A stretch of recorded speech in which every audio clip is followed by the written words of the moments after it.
Greetings, trombonists in lockdown.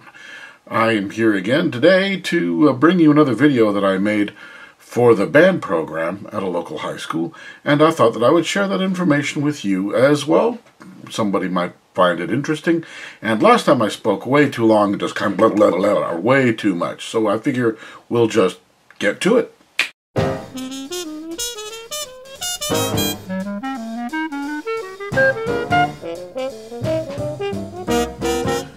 Greetings, Beaverton High School students. Back again. Today I have a video that is a little more focused on just brass players. Now this is part of another video that I made, and then I just edited all this stuff out because the video would have been like super long. So I decided to make another video here.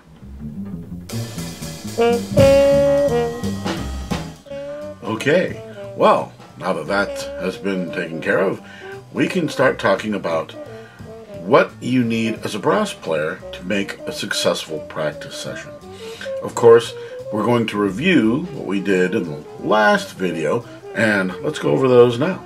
But those are the 5 parts of practice. You want to warm up, then you want to play some kind of scales regime or exercises, then you want to be able to take a time to play melodies, things that you enjoy playing, working on an etude.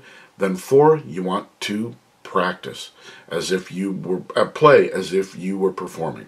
You want to practice like you perform. And then 5, warm down. Then you're done.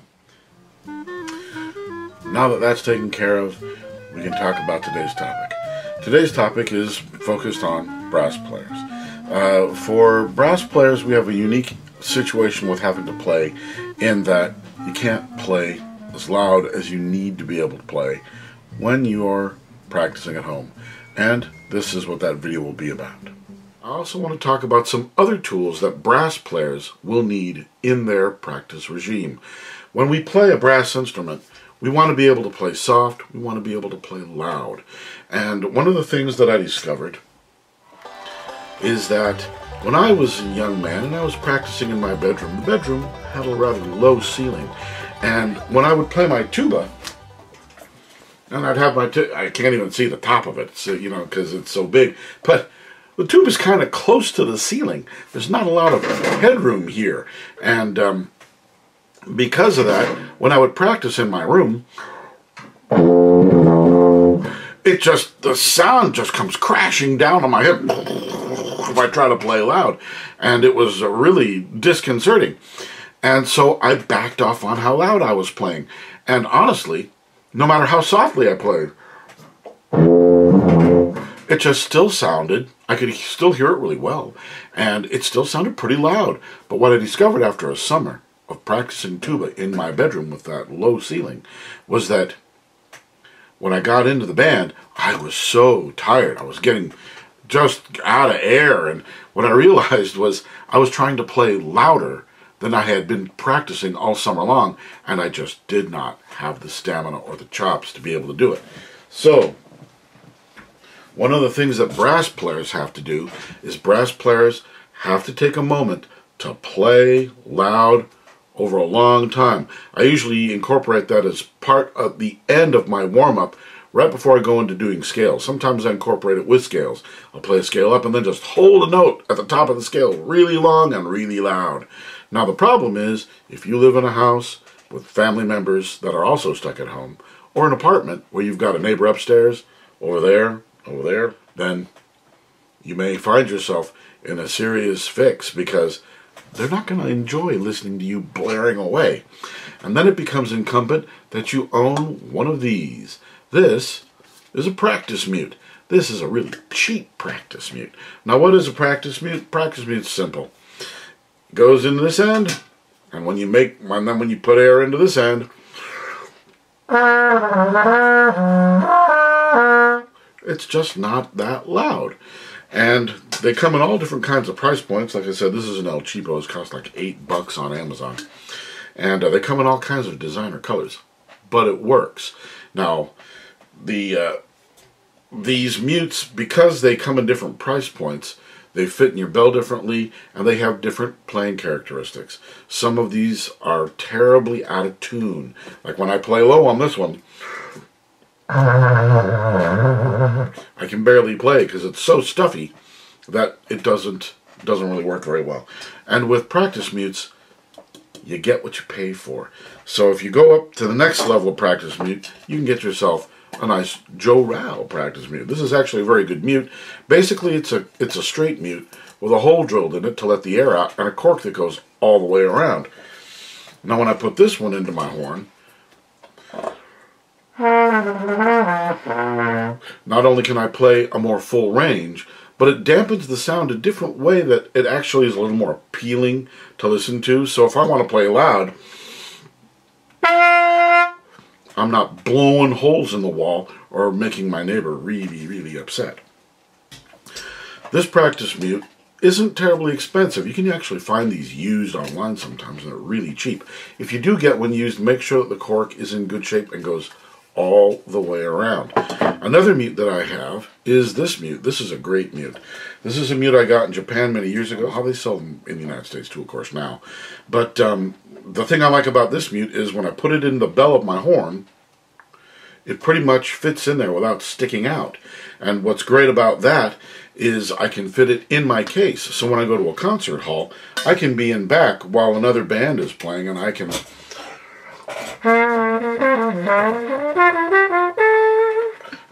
warm up a little bit and not have to worry about being too noisy for a band that might be up on stage if I'm in backstage or something doing something else. But I think that my favorite practice mute is this practice mute. This is called the Silent Brass Practice Mute. And it's a really good mute. It kind of looks like I got a bowling pin in my horn when I stick it in there, but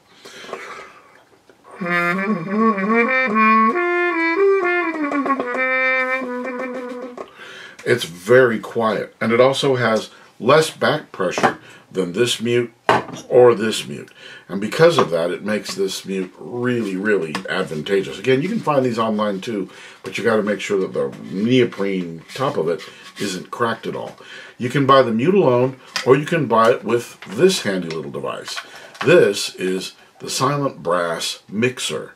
You can get this as a set. The mixer, you can buy the mixer separately, but if you have eyes to ever buy this, get them together because it's just less expensive. It's more of a deal.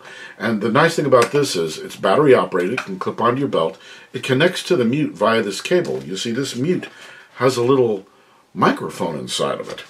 And by connecting the mute with this cable to this box, I can then listen to myself and hear the natural sound of, well, semi-natural sound of my horn, and I have a volume button, and I can add reverb, which is really cool, to make it sound like I'm playing in a great big cathedral or a slightly larger room or some dingy jazz club.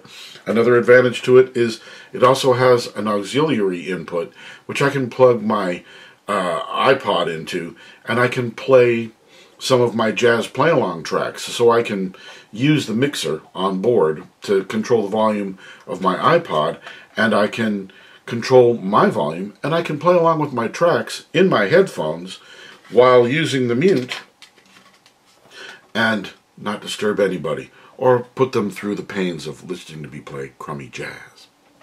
And it does happen. So the Silent Brass Mute really is the mute that I like the best. They make this for the trombone, they make it for trumpet, they make it for French horn. But the French horn version of this is basically the trombone version of this. It just costs more. Why? It's got a little handle, like a little ring on it, so that but you can just grab it by the end. Really, the trombone mute will work just fine. So if you play French horn and you have eyes to get a Yamaha Silent Brass practice system, just get the trombone one if you play French horn.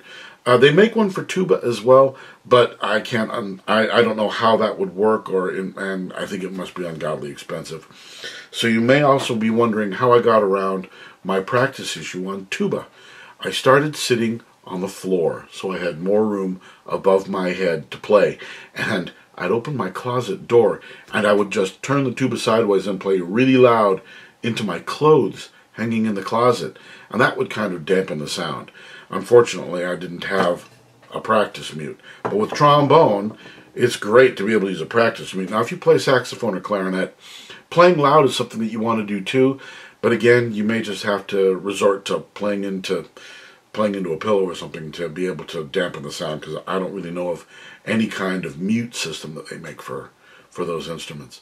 Well, I hope you found that fun and interesting, and I don't know how exciting it might have been or entertaining, but there's some good information in there, and I know that we can't all afford to run out and just spend $200 on a mute, but if you can, get one. Even the cheapest one is better than having no mute at all.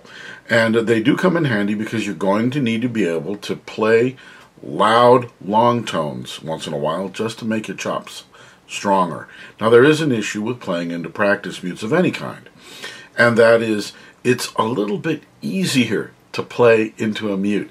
The back pressure from the mute actually makes it easier to articulate or to tongue, so you don't want to practice with the mute in too often. However, you do want to use that mute every day to play long tones that are at a good, that you know you can feel physically that you're working hard, and that if you didn't have that mute in, it'd be loud.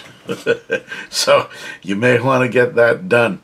If you have the opportunity to go outside to a park or someplace like that, take that option and go there and just take your horn out and play loud for a minute. See what it really sounds like. And then you'll know better what it takes physically to make that kind of volume in your mute. You'll get a better idea of how loud you may actually be playing. But remember, playing into a mute does allow, because of the back pressure, to play with more articulation. You can actually play louder, longer with more back pressure. But, you know, these are all issues that nothing is perfect, and these are all just issues we have to deal with. So, I hope that you're going to find that you're going to be able to make your practice session and your practice space as efficient and as profitable for you as you can. So, until next time, I'll see you then. Welcome back.